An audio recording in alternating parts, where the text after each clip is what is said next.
So for module number 8, we're going to be doing a literature analysis essay. That is, you're going to be analyzing one of the 6 stories that we just read. The first thing you'll need to do, as I say, is to read the chapter on analysis in What It Takes. Right there at the beginning of that chapter, there's a section where they talk about the Wizard of Oz and different ways that we can analyze that. That's an important thing to look at because that's similar to what we're going to be doing for our essays. So you'll notice that in that section, they talk about there are different ways that we can look at the Wizard of Oz, that there are different ideas that we could potentially see in there, and they give you a couple of examples of that. Recognize that for the stories that we're going to be talking about, you could do a similar kind of a thing. So that is, if you look at everyday use, we could talk about everyday use and about what it says about the nature of family. That's something we could definitely be talking about. We could think about what it says about women, right, because it's got major women characters, and what that says about the history of women and how they can potentially try to gain more power over their lives and things like that. Or we could look at it as we're going to be looking at for this essay, about what it says about culture. So even though you could talk about issues specifically related to women or issues related to family, for our purposes, you're only going to be talking about what it says about the way in which the characters are caught between 2 different cultures. What does the story seem to say about that? Now, some of you have already said some really good things. If you look back on the discussion board, some of you said some really good, really interesting things about what the quilt kind of says about how the different characters, how Dee views her own culture versus how Maggie views her culture. And analyzing that is exactly what I would want you to be doing, thinking about how they look at their culture differently.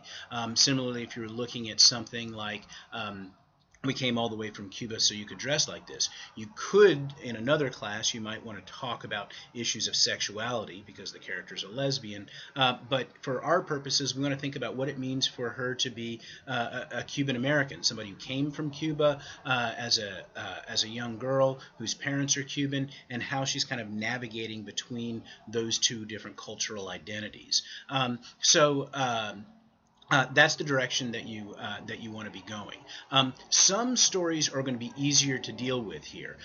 So I think that everyday use is really easy to focus on.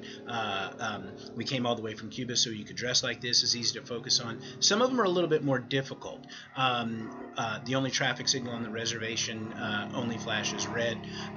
That's going to be a little bit more difficult. I sent out that email, and I talked about how some of you did not necessarily think about what it means for them to be Indian and their Indian heritage and how important that is. So I'm not saying do not write about that story. I'm just saying if you do write about that story, you want to think about what it means for them to be Indian. Similarly, if we're looking at something like Saving Sardi, we have to think about what that means for her to be be a girl from, she's from Cambodia, by the way. That's one of the things that sometimes we get confused about.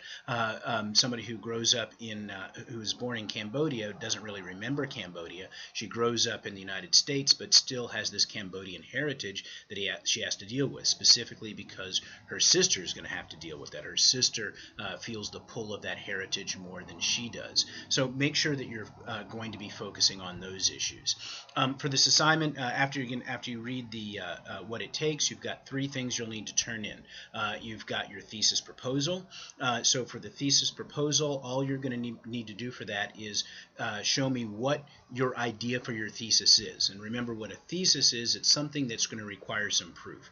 So for everyday use, you can't say something like, in everyday use, the characters argue over a quilt. Well, we know that. That's obvious. What we want to do is say, what does that argument over the quilt tell us about this issue of being caught between 2 cultures, and how does Walker try to resolve that within the story? So make sure that you've got a good thesis. I'm going to comment on that. Again, when you turn those into me, I'll give you full credit for turning those in on time. So if you're a little bit confused, just go through and turn in what you have. I just want to see what you have, and so then we can talk about it. That's why I'm giving you full credit. So don't be late on that. Don't not turn in that assignment because you lose 20 points on the thesis assignment for not turning it in. And again, all you need to do is turn something in, an idea for what that is, and you'll get that full credit. That's the same thing for the same thing goes for your rough draft. You will get those full 40 points as long as you turn in a rough draft on time. So if you're confused about what to do, go ahead and write a rough draft, turn it in, and then I will look at it and I will tell you whether or not you're on the right track. So I'm making those worth a lot of points because I really want you to turn in those pre-writing assignments. I really want you to think about those things ahead of time so we can engage in a dialogue about them, so that I can get back to you and say, yes, this is going well, this is not going so well. So make sure you're doing that. So you've got the thesis proposal, then you've got the rough draft, and then after I've commented on all those, then you're going to turn in your final draft. Also, make sure to check the document that I have a link to in here about how to punctuate your quotes correctly. You want to be using a lot of quotes from the text, but you want to see specifically how to do that. So look at that document correctly. Look at that document carefully, rather, and to make sure that you're integrating those quotes correctly. Have it up next to you on the screen or print it out when you're writing your paper, so you can go through and check and make sure that you're doing that the way in which you're supposed to. So that should cover us for Module 8. As always, if we have any kind of questions, make sure to email me, and we can discuss it either through email or on the phone.